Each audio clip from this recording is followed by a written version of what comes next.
Nice. Hello from South Korea. It is me back with another video update.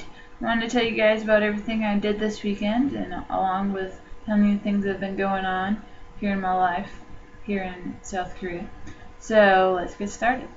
This past weekend was Easter, and while 20 to 30% of Koreans are Christian of some sort, you're not going to find the American-based traditions here. So no Easter bunnies, no Easter baskets, no ham dinners, none of that for me.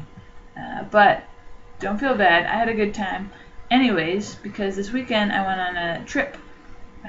I went with Adventure Korea, which is this bus company that does English-based tours, and they are very low cost, so it's very popular amongst foreigners.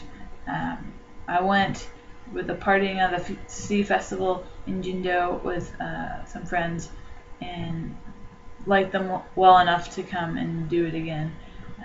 I went this weekend with my tag team partner in crime, my friend Lori, and some other talk scholars, Christine, Riley, and Jane. Originally, we were supposed to do the Cherry Blossom Festival as well. Unfortunately, due to the ferry incident, the Korean government had decided to cancel or postpone all festivals in order for people to mourn about the tragedies that happened with the ferry. I don't know how much it is in the news in the United States, but it is all over the news here. And I recently wrote a blog post about my feelings of it. If you want to read more, or feel free to message me and ask me if you want more details about what's going on. But very, very sad, especially since it was a school. It kind of hits home. Very sad indeed. But I don't want to bum you guys out, so I want to talk to you more about what's going on. So while I didn't get to go to the Cherry Blossom Festival, I have seen a lot of cherry blossoms. I've taken many photos, as you probably could tell. I post a lot of things on Facebook, but I post it because I want you guys to see it. I want you to see what I'm seeing. And it's very beautiful here right now. Cherry blossoms were in bloom, and then right now it's the peach tree blossoms, and it seems like every week something else is in bloom. And as it blooms, I try to capture it so I can share it with you guys. So we went on the tour to a Buddhist temple here in Gimji, and it was a great experience. I recommend anyone that's going to Korea or anyone that's currently here and watching this video to really consider doing a temple stay, because it's a great cultural experience. It's kind of hard because you're waking up early, you're doing kind of physical tasks, you're eating monk food, so you know it's not your standard vacation, but it's something I will definitely remember. So what's involved in a temple stay?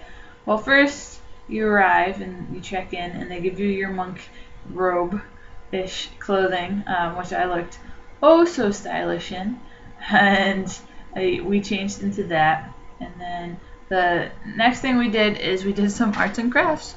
I felt like I was in school. I made this all by myself. It is a lotus lantern. The lotus flower has a big significance about purity. There's a whole story behind it, and if you want to know, message me, I'll let you know. So we made it so we could hear the story of that, but also trying to turn it on because the temple got very dark. It's on now. I don't know if it made that big a difference. Hit the light. Oh. So we actually used them as lanterns while we were there. Pretty neat. Some other things we did was we went to kind of like, I guess, their service. Their chanting, their prayers.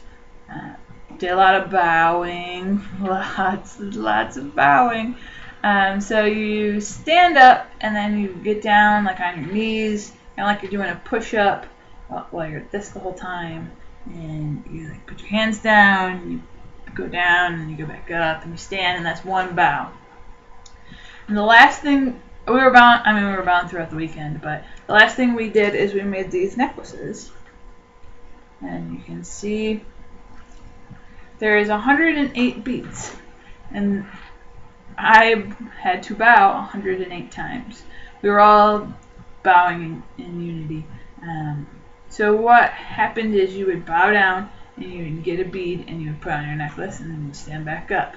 And there was a lot of pressure to get your bead and get back up, and I want to be the last one. Pretending to be the last one. I don't know why, but it was. Thank God when we were done. Or I guess thank Buddha, because that was getting all the way up and getting all the way down 108 times was not very fun. 108 has